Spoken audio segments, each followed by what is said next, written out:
কক্সবাজার জেলাটি বিএনপি ও জামাতের ঘাঁটি হিসেবেই দীর্ঘ বছর ধরে পরিচিত। সাধারণত অনিয়ম, প্রতারণা ও ভোট ডাকাতের আশ্রয় না নিলে জেলার ৪টি আসনের প্রত্যেকটিতে বিএনপি জামাতের প্রার্থীরা জয়ী হয়ে আসেন।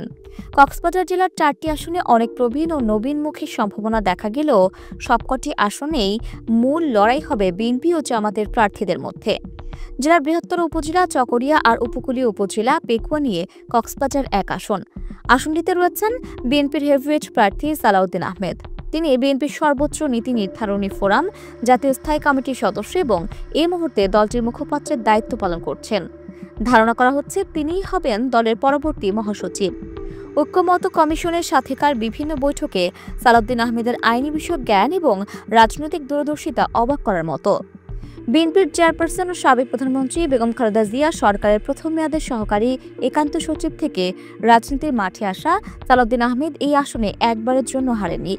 ফ্যাসিবাদী আওয়ামী লীগের ১৬ বছর বাদ দিলে তার আগের একটি নির্বাচনেও হারেননি তিনি। রাজনৈতিক মামলাজনিত কারণে তিনি নিজে প্রার্থী হতে না পারলেও এই আসন থেকে প্রার্থী হয়েছিলেন তারই সহধর্মিণী হাসিনা আহমেদ, তিনিও হারেননি। এসব কারণে আসনটিতে সালাউদ্দিন আহমেদকে মনে করা হয় অপরাজেয়। এবারও এই আসনে বিএনপি থেকে প্রার্থী হচ্ছেন সালাউদ্দিন। অন্যদিকে এ আসনে অনেক আগে প্রার্থী ঘোষণা করেছে জামাতে ইসলামী। দলটি কক্সবাজার শহর শাখার আমির ও সাবেক ছাত্রনেতা আবদুল্লাহ আর ফারুককে প্রার্থী ঘোষণার পর থেকে তিনি নিজেও সাংগঠনিকভাবে মাঠ চষে বেড়াচ্ছেন।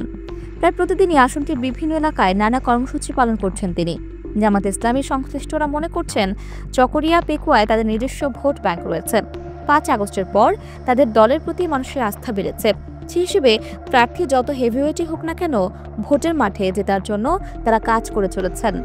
জামাত ইসলামের প্রার্থী আবদুল্লাহ আল ফারুক বলেন, রাজনীতির মাঠে শেষ বলে কিছু নেই, প্রয়োজন মানুষকে সামনে নিয়ে আসে।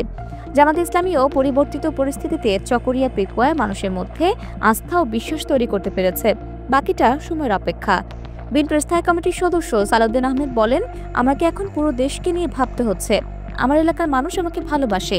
আমি প্রতিদিন মাঠে যেতে না পারলেও তারা আমার প্রতি বিশ্বস্ত। আমারও জনগণের প্রতি বিশ্বাস ও আস্থা আছে।